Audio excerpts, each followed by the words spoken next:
Essa é a parte número 12, irmãos, do vídeo, ok? Estamos em Romanos, capítulo 4. Como eu dizia, Deus não quer salvar um exército de robôs, um exército de pessoas eleitas que Ele programou para depois que elas verem que são eleitas, elas praticarem as obras, não para serem salvas, e sim porque, como resultado da eleição, a pessoa vai ter fé e vai praticar obras porque foi eleito por Deus, e as outras? As outras não. Poderiam ter sido, mas não, Deus não quis, Ele não quer salvar todo mundo, então você fica feliz porque você foi escolhido. E não questiona Ele, porque você é barro e o barro não questiona o oleiro. Olha, que mensagem das trevas é essa, irmão? Claro que eu poderia ir para Romanos. Talvez você deve estar pensando, é que ele não lê Romanos 9. Irmãos, a única coisa, se você é calvinista, a única coisa que você iria desejar é que eu fosse explicar Romanos 9. Porque, nossa, está em Romanos 4, nós vamos chegar lá. Uma hora ou outra a gente chega lá. Então, olha o contexto. Olha o que Paulo está falando. Então, aqui no verso 11. E recebeu o sinal da circuncisão como selo da justiça da fé que teve quando ainda incircunciso, para vir a ser pai de todos os que creem, embora não circuncidados, a fim de que lhes fosse imputada a justiça. E pai da circuncisão, isto é, daqueles que não são apenas circuncisos, mas também andam nas pisadas da fé que teve Abraão, nosso pai, antes de ser circuncidado. Olha o verso 13. Olha a ligação. Não foi por intermédio da lei que Abraão ou a sua descendência coube a promessa de ser herdeiro do mundo, e sim mediante a justiça da fé. Pois se os da lei é que são herdeiros, anula-se a fé e cancela-se a promessa, porque a lei suscita a ira, mas onde não há lei, também não há transgressão. Essa é a razão porque provém da fé, para que seja segundo a graça, a fim de que seja firme a promessa para toda a descendência, não somente ao que está no regime da lei, mas também ao que é da fé que teve Abraão, porque Abraão é pai de todos nós, como está escrito: por pai de muitas nações te constituí, perante aquele no qual creu, o Deus que vivifica os mortos e chama à existência as coisas que ainda não existem. No verso 18 ele ia continuar o assunto, mas agora eu vou explicar para vocês. Verso 13. Não foi por intermédio da lei que Abraão ou a sua descendência coube a promessa de ser herdeiro do mundo, e sim mediante a fé da justiça. Quando Paulo fala não foi por intermédio da lei, jamais ele está falando dos 10 mandamentos. Porque os 10 mandamentos é a promessa do Espírito Santo. Ele provém da promessa do Espírito Santo ser colocado no coração do homem, ser escrito. Quando Paulo olhou para Jeremias 31 e viu Deus dizendo: eis que vem dias, diz o Senhor, e que farei nova aliança com a casa de Israel e com a casa de Judá, não conforme a aliança que fiz com seus pais, no dia em que os tomei pela mão, tirei eles da terra do Egito, porque eles não permaneceram na minha aliança, invalidaram, quebraram a minha aliança. Mas esta vai ser a aliança, então eu não atentei para eles, mas esta vai ser a aliança que eu vou fazer com a casa de Israel. Vou imprimir a minha lei na sua mente e vou escrever elas no coração.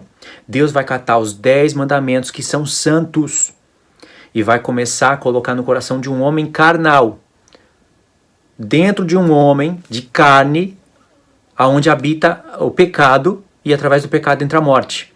Se vocês pararem para pensar só nisso, vocês vão ver que Paulo olhou para esse texto e aí surgiu Romanos 7. E aí surgiu Gálatas 5. Antes de Paulo falar o que ele falou em Romanos 7, ele escreveu Romanos 5, falando que através de um homem entrou o pecado e através do pecado a morte. E por isso que todos pecam, porque todos morreram. Todos morrem porque todos pecam. Ele explicou isso antes de falar o que falou em Romanos 7. Irmãos, a morte ela tem entrada unicamente pelo pecado, e o pecado é a transgressão da lei. Os 10 mandamentos é a transgressão desses mandamentos. Deus vai escrever eles no coração. Você acha que é um passe de mágica? Como é que Deus escreve a lei no meu coração? Ele dá me mostrando todas as coisas. Agora eu sei que antes eu roubava, agora eu não posso roubar mais.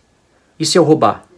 Se eu roubar, eu vou ter que me arrepender, restituir e continuar o meu caminho pedir perdão para Deus, por isso que ele está como sumo sacerdote, porque ele sabe que a gente ia errar, mas ele ia ver a gente lutando para não fazer. Aí está o mistério da fé. Porque agora, por que você está fazendo isso? Porque você tem fé que você fazendo isso, você está agora sendo guiado pelo Espírito no caminho da nova aliança e você vai ser salvo. Você vai ter um corpo glorificado e você não vê esse corpo. Esse é o mistério da fé. Guardar os mandamentos de Deus é fé, fé é guardar os mandamentos de Deus. Isso é graça. Deus deu pela graça, porque ele está chamando um reino de conscientes. Ele está fazendo a convocação de pessoas conscientes, de pessoas que sabem o que é travar uma luta contra a carne. Aí a fala maligna, que vem de um grupo de certo grupo de pessoas, é essa. Se você foi eleito, você vai travar uma luta contra a carne. Se você não foi eleito, automaticamente você não vai travar uma luta contra a carne. Essa é a fala maligna. Mas será que essa fala maligna está na Bíblia? Não está. Não existe. Você vai ver pessoas, Deus se entristecendo, triste, por pessoas que ele chamou e não permaneceram na fé. Em Romanos 10, por exemplo, que é contexto de Romanos 9, que é contexto de Romanos 8, eu falo isso porque Romanos 9 é usado para sustentar o calvinismo. Em Romanos 10, quando Paulo vai concluir o assunto que ele iniciou em Romanos 9, ele vai dar uma semi-conclusão, porque em Romanos 11 finaliza, ele fala assim, ele cita um texto que Deus dizia: todos os dias estendi as minhas mãos a um povo rebelde e contraditório. Ele está fazendo um contraste entre Israel e os gentios, que não conheciam a Deus. Esse povo rebelde e contraditório é tudo que está escrito na palavra.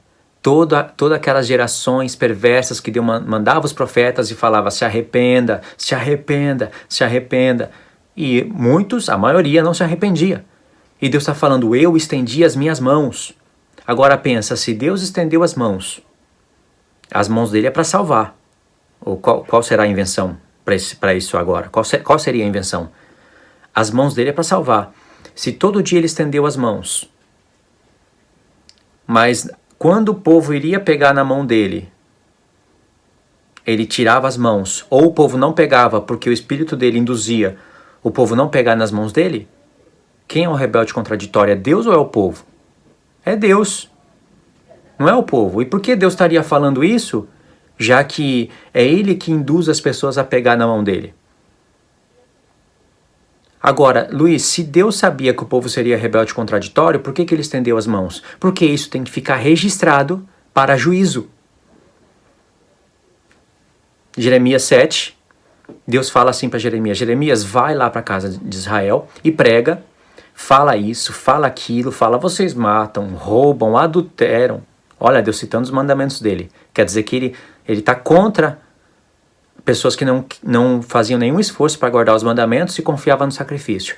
E depois vocês se colocam aqui no meu templo para falarem somos salvos. Deus, resumindo o capítulo 7, Deus fala assim: junta todos esses sacrifícios, holocausto, vai e come carne. Come carne com tudo isso. Aí lá no finalzinho Deus fala: Jeremias, vai e prega essas palavras, mas eles não vão te ouvir. O que os calvinistas vão falar? Jeremias, vai e prega, mas eles não vão te ouvir porque eu não quero salvar eles. Mas prega porque tem que ter um chamado, né? O chamado externo. Agora o chamado interno, eu vou operar naqueles que vão me ouvir. Fala de Augusto Nicodemos, de Hernandes Dias Lopes, né? Essas expressões do inferno inventada para explicar o calvinismo. Mas não é, Paulo não conhecia isso daí, o chamado interno e o chamado externo? O grande Paulo, que escreveu mais de 70% do Novo Testamento, não conhecia essas coisas? Não existe esse negócio de chamado interno e chamado externo. Deus estava chamando para o arrependimento. Deus não poderia falar para Jeremias o seguinte: Jeremias, se eu te mandar lá pregar, essas pessoas não vão te ouvir, ainda vão querer te jogar no buraco. Vamos evitar tudo isso? Eu já sei, eu sou presciente, vamos evitar tudo isso, porque eu também sou soberano. E dá licença do caminho que eu vou mandar aí o fogo e vou consumir tudo. Deus poderia fazer isso? Poderia. Mas e aí? O mundo viu isso? Os céus e a terra contemplou isso? Porque Deus chama os céus e a terra por testemunha. Tanto no livro da lei como em Jeremias.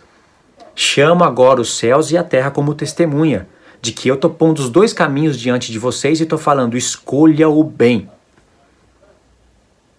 Duas testemunhas vão, no dia do juízo, vão testemunhar. Os céus e a terra vão testemunhar que Deus deu dois caminhos para os homens. E falou, escolha o bem para que vocês vivam. Mas aí sabe o que algumas testemunhas querem testemunhar? Que Deus colocou dois caminhos diante do homem e pegou um grupo de eleitos e colocou no caminho do bem e outro grupo no caminho do mal. São verdadeiras testemunhas? Não, não são. Verdadeiro evangelho? Não, não é. Pode ter o homem com a aparência mais santa no YouTube. Paulo Júnior, por exemplo. Eu gostava muito dele. Se começar a pregar que o homem não perde salvação, que o homem é eleito pela graça, que não precisa fazer nada para ser salvo, começou a pregar isso, é contradizente, pode comparar com as mensagens antigas dele, é contradizente, está se tornando rebelde às escrituras e logo vai se inclinar para o calvinismo, sei lá qual é o motivo, salário, dízimo, não sei qual é o motivo, mas o coração já está desviado da palavra. Não dê ouvido para pessoas assim. Mas ele prega a santidade, Luiz. Ele pregava a santidade e também pregava que o homem tem poder de escolha. Pregava contra a reforma. E agora? Ele prega a mesma coisa? Então, vai pregar que o homem precisa de santidade, mas o homem só tem santidade se Deus colocar esse homem para ser salvo. O outro, ele coloca tropeço.